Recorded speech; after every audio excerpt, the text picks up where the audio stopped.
All right. All right. Good morning.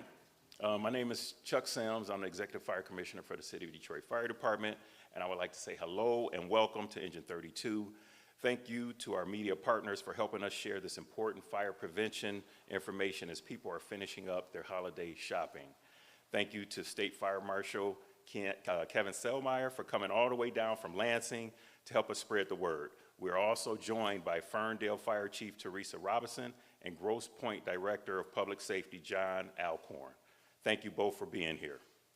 Fire Marshal Thomas and State Fire Marshal Selmeyer will explain best practices as it relates to the purchasing and using devices that are powered by lithium-ion batteries.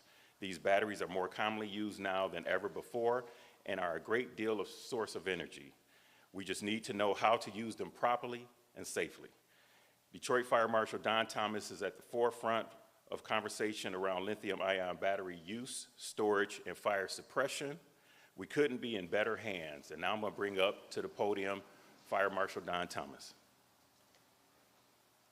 Thank you, Commissioner, and thank you for your leadership and allowing us to be at the forefront of these conversations as we talk about things that are so important. The first thing that we want to say is that these devices are a part of our everyday lives, and they've been a part of our everyday lives for decades. So inherently, they are safe. But during this time of the year, more specifically, any time of the year and every season, we want to make sure that we're doing best practices as it relates to storage and charging and taking care of these devices and lithium-ion batteries. So the one thing that we talk about within this industry is about like for like for like. That means essentially if you have a Samsung charger, Samsung device, Samsung battery, they should all be of the same listed devices for use. Additionally, we want to make sure that any of the devices that we have are UL listed or certified national laboratory tested as well. The other thing that we want to make sure is that once we charge these particular batteries or charge these particular devices, is that once they're fully charged, we unplug them. Once it turns green, we unplug them, okay? And so lastly, we think about what we do as it relates to the actual inventory of them and making sure that they're charged properly, as well as ensuring that we understand that some of these instances that's been happening around the country, as we noted them, could be mainly avoided if we follow those practices with like charging, make sure that they're listed and rated for the particular device, and making sure that if we replace them or use used batteries like this, we make sure that we check for cracks, we check for dents, and make sure that it is UL listed and rating if we're going to replace them ourselves. So now I'd like to turn it over to State Fire Marshal Kevin Selmeyer. We're privileged to have him here again, all the way from Lansing, and he's going to talk about how to store and how to charge.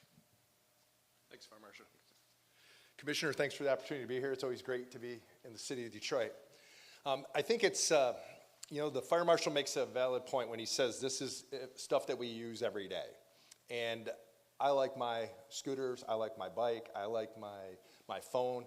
Just yesterday, getting a little handy around the holidays, helping put up a TV. And some of the things that you want to look at is with your power tools are if there's any damages to the tools themselves, you wouldn't want to charge that battery. And so I think that's one of the things that we start to look at is when it comes time to replace a battery. But we also want to talk about where do we store these devices and where do we charge them. And I would encourage you, there's some great information out there, Underwriters Laboratory or UL Fire Safety Research Institute. That would be a good link to put in your stories. That would be a good link for the folks at home that are watching this to go out and look at some of that. These devices, if the battery was to go into thermal runaway, and that is a term that they use that when the battery overheats and it starts to give off gases and then it will spontaneously combust into fire. Having this device by your front door is not the place to charge it. It's going to cut off your ability to use the door. So I'll say here we're at a fire station. There's a door on the side that we came in. Wouldn't want to see these scooters and these mobility devices being stored right by the door because I want to be able to use that door if I was to have a fire to escape a fire. I also would like to have it remote from maybe I don't bring it all the way into the home. And I get it, security at times, but thinking about where you're going to charge it at. I also would be thinking that most of these batteries, they'll charge in about an hour or less. So an hour from now, maybe I set an alarm in my cell phone so I go back and I unplug it. Leaving something continuously on charge, continuously charging is not the way that we should be moving forward with these type of devices. Also would share that when it's time to replace, and I think that's what the fire marshal was trying to share here, is this battery goes with this bike. And many times, I think we look at we have the ability to buy stuff. E-commerce is very important, right? And getting the stuff that we get. But I want to buy the battery that goes with that bike. I'm not looking to buy a knockoff. And that's where we see a lot of fires. We've historically seen that across the country. And Dr. Lori Mormero, our U.S. Fire Administrator, was here in Detroit back in January. We did a press conference right here in the city of Detroit. And we've had a lot of issues that are affecting us. So we're seeing a lot of things that are changing, but it's not buying the cheapest battery. It's not buying the knockoff. It's buying the original equipment. The fire marshal here in Detroit, he hit on this a whole bunch of the right chargers, the right place, the right time. It's always good to be here in Detroit. I think this is something that we're going to see more of these mobility devices, and we want to see those because it's helping people get around, it's helping people get to work, it's helping to get people from one place to the next. We have to be smart about where we charge them, and it's great to be here in the city of Detroit. Commissioner, thank you for the opportunity to be here. And Michiganders, be safe. Think about what you're doing with batteries, and we can reduce or prevent fires. Thank you. All right, thank you so much, State Fire Marshal Selmeyer and Detroit Fire Marshal Don Thomas for your remarks on and helpful information. At this time, we'll take any questions that may be out there. When it comes to the knockoff chargers and the batteries too, those present, I mean, a huge hazard. While they might look like, you know, the real deal that will go to this bike or this scooter or that little fun contraption right there, or even your laptop or even your cell phone, I mean, those chargers aren't UL spec sometimes, and they can rapidly overheat your cell phone, your battery, et cetera, causing a fire. Also, how do fire departments respond to, let's say, a lithium-ion battery fire that is a power tool or lawnmower? Do they respond to it just like an EV fire? Because do they have to use foam? Do they not use water? Is there certain standards now within the state of Michigan for response? Sure. Mm-hmm. So the first part of the question is we typically respond to all runs if we get the 911 call. So the techniques that we'll be able to utilize is kind of based upon the type of device that's actually on fire. One of the biggest things that we'll do first is that we have to isolate the fire from the rest of the dwelling by potentially pulling that particular device out of the dwelling and then beginning our suppression activities on that. This still is an emerging technology as it relates to how fire departments respond to lithium-ion batteries and EVs and things of that nature. So Detroit Fire Department is leading the way for figuring out best practices with our other partners around the state. We talk and huddle a lot about how to respond properly when we have these types of emergencies. Also, when is the state going to start keeping log of the amount of lithium-ion battery fires or the cause of fire that is due to lithium-ion batteries? So that's a great question. We talk about the reporting and knowing what fires we have. That was one of the reasons back in January that Dr. Lori Mormero was here. I'm happy to announce the new NEARS program is going to allow fire departments to track. Myself and my staff in January will be going to the National Fire Academy to learn about the onboarding. After that, we'll bring all the fire departments in the state on board. By the end of 2026, December 31st of 2026, all fire departments across the country and across the state of Michigan will have to be on this new NEARS system. You bring up a very valid point. You bring up the fact that you could call me today and say, how many car fires do we have in the state of Michigan? And I can give you the number. I also can tell you car fires in the state of Michigan over the last 5 years are down. What I can't tell you is how many involve electric vehicles, hybrids, was it specific to this brand? And so that's one of the things that we're going to get with the new system. It's going to allow us, when we say we had a fire involving any device with a battery, it's going to allow us to drop down in information. Also share a process that we have that we're using currently across the state. MI Prevention, which is our community risk reduction program that run out of the State Fire Marshal's office, we have over 700 fire departments participating. We actually have an app that we've given to all the fire departments that are participating and making sure it's available to all fire departments. But if they run on a device and there's a problem with that device, the Consumer Product Safety Commission, we have a direct link on there where they can share that information. Just in 2024, the Farmington Hills Fire Department had a charging device that was an external battery that was used for devices. And they actually reported to Consumer Product Safety Commission. In the process, they were getting it from other states, and that battery product has been recalled. So that's what we're sharing with folks is you're right. Is our ability to report stuff at where we want it to be? No. Will we get there in the next 2 years? Yes, we will. But I also will say that we are being proactive, and that's an example of what we're doing here today is we're being proactive about acknowledging there is an issue here. We want folks that, keeping stuff separated, using the right chargers, those type of things allow us to make a difference out there, and we can reduce the number of fires involving batteries. It doesn't matter what size these lithium-ion batteries are. I'm looking at my camera Yeah. battery right now. It's about that big, by that Yep. big. Does it matter what size it is to cause a fire? It doesn't matter, and that's one of the things that it could be a single cell that's maybe in a rechargeable flashlight, okay? It could be in that device, there's probably many cells that are connected together, and take a car, it would be the size of the whole floor pan of the car to put it in perspective. You asked that question earlier, is it different to fight a fire with one of these devices or a car? Absolutely. Why? It's easier to get at the battery here than it would be in a car. With that though, and the fire marshal shared, we want to produce separation. If I could take that device and even if it starts to overheat, get it out of my house and call 911. Now you're taking it out of the structure and you're making it safer.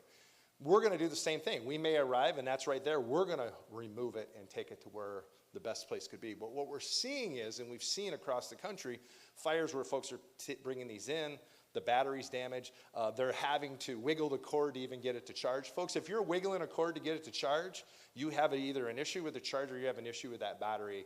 And to protect your family, you need to replace one or both of those devices. When it comes to extinguishing, typically you'll use a special type of foam, especially on an EV vehicle.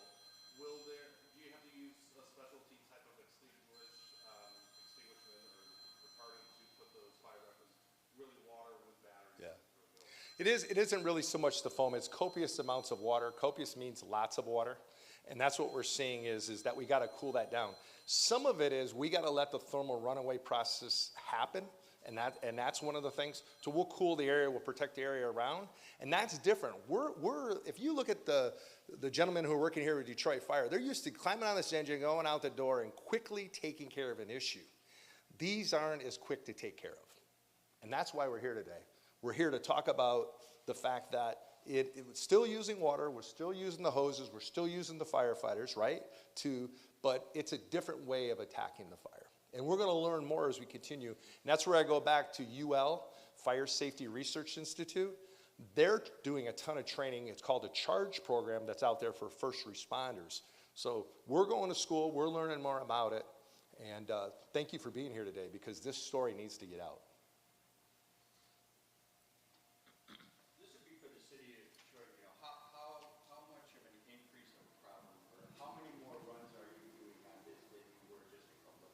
You know what, we don't have that exact number. However, it's not that many more. But as these lithium-ion batteries increase, of course, we project that we're going to have increased fires with these batteries. Even with just like looking at that electric bike battery, just looking at the charging port, there's kind of like a crevice on the upper part of the charging, the connector. Even with just the damaged plastic, would that battery have to be replaced? Is it considered damaged, or would that present a fire hazard? You bring up a point. That is part of looking at the battery, right, when we take this out. Especially if your noticing it's not charging, or this thing is, they do heat a little bit while you charge them, but if it's getting higher than it's normally, something as simple as that, yes, it needs to be replaced. And I think that's one of the things that folks can look at. We can reduce fires in homes by dealing with the issue, and the issue is the battery and the charging of itself. Most batteries that go into thermal runaway, it's because there's some type of damage to the battery. You know, maybe even several years ago, there was that during the Christmas time, those hoverboards were really, really popular.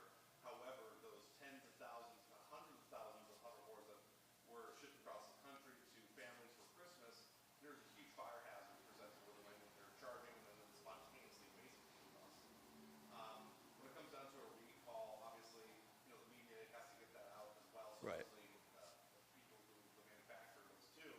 And with those types of calls, I mean, if there is a fire hazard presented to that box is not opened yet, and typically some of those batteries do come charged or partially charged, what would you recommend the homeowner to do this Christmas if they do have, you know, they get a product for their child, but then there is a recall on it? Do they just keep it outside, keep it away from the house? What do they do? Yeah, I would keep it outside, and I would take them up on their offer it's been recalled, to get it back to them, okay?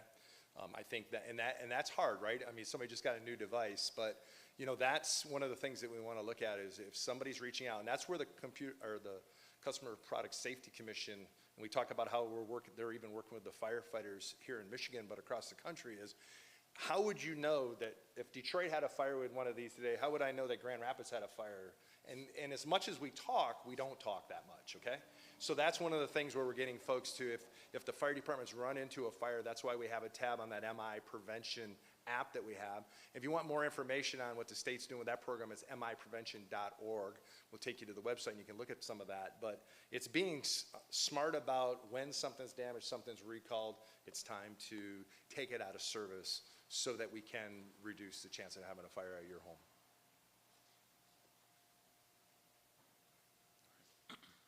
Anyone else? All right, well, in closing, I just want to say thank you again to the media for coming out and help us spread the word.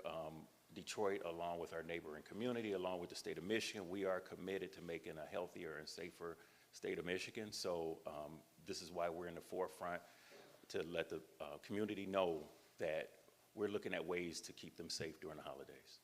Thank you.